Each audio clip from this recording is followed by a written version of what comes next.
Today, we're going to journey through a calendar that's not just about tracking dates. It's a map that guides millions through a year of mystery, celebration, and faith.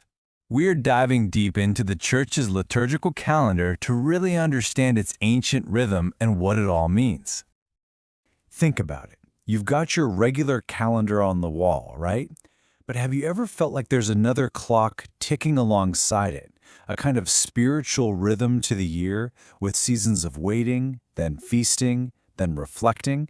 Well, that's exactly what the liturgical year is, and that's what we're going to explore together. So here's our game plan.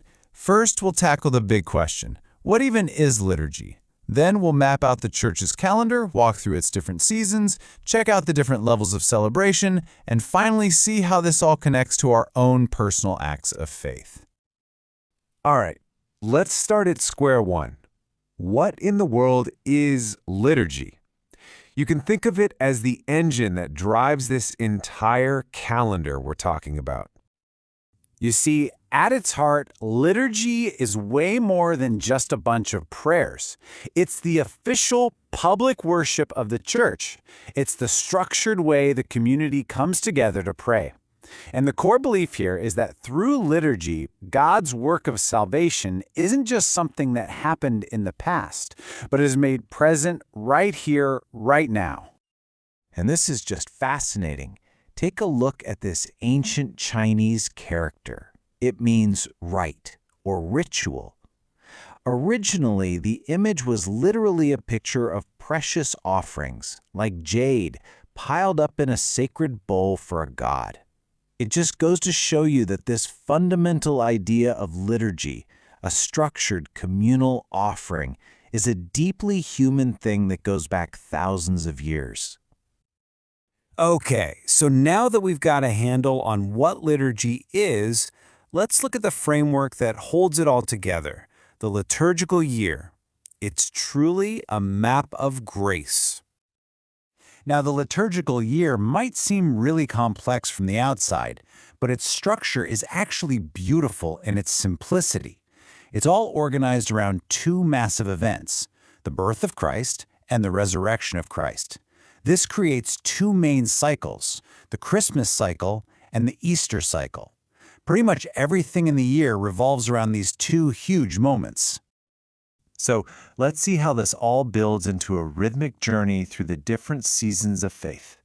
This is really where the year comes alive with color and meaning.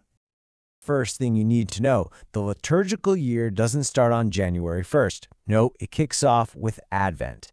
This is a 4-week season of getting ready, of hopeful waiting for the arrival of Christ. And you'll see the color purple everywhere, which signifies preparation and penance. It's a time for getting ready for something big to happen.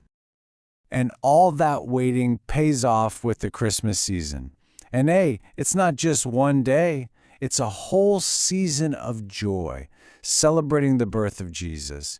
And it stretches all the way to the feast of the baptism of the Lord. The colors totally shift to bright white and gold, symbolizing pure joy and celebration. After all that celebrating, the calendar enters what's called ordinary time. Now, the name is a little misleading. It doesn't mean boring or common. It comes from the word ordinal, as in the weeks are numbered. This is the time to really dive into the whole life and ministry of Christ. The color is green, which makes perfect sense. It symbolizes hope, life, and growth. This is the growing season of faith. Then, ordinary time gets interrupted by Lent. This is a much more solemn 40-day period that kicks off with Ash Wednesday. It's a pretty intense time of prayer, fasting, and giving, and it's all about preparing for the biggest feast of the entire year. And you'll notice the color purple comes back, again signaling that this is a serious time of preparation. Lent leads us to the main event, Easter. This is the absolute high point of the Christian year. And, you guessed it, it's not just one Sunday. The celebration of the resurrection goes on for a full 50 days, all the way to Pentecost. The colors flip back to that brilliant white and gold, symbolizing new life, joy, and victory.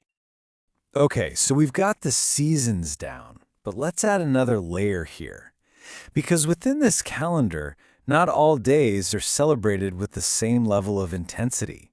There's actually a pretty clear ranking system. It basically breaks down into three main levels. At the very top, the gold medal winners are solemnities.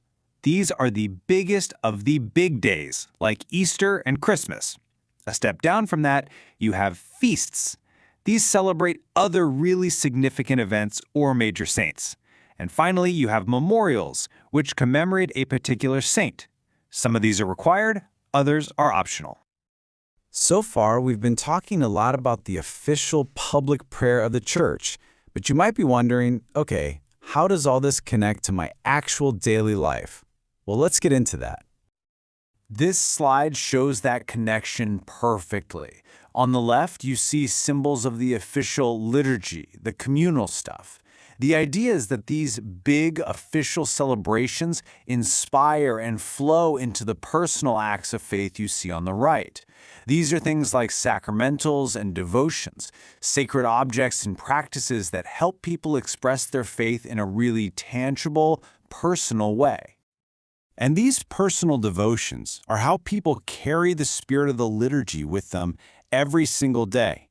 There's a huge range of practices. Things like venerating relics of saints, going on pilgrimages, praying the Stations of the Cross, especially during Lent, praying the Rosary, or even just wearing a blessed medal as a simple, physical reminder of faith.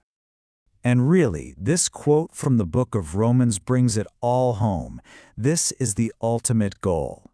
The idea is that all the liturgy, all the seasons, all the devotions, they're all meant to lead to this one thing, offering your entire life as an act of worship.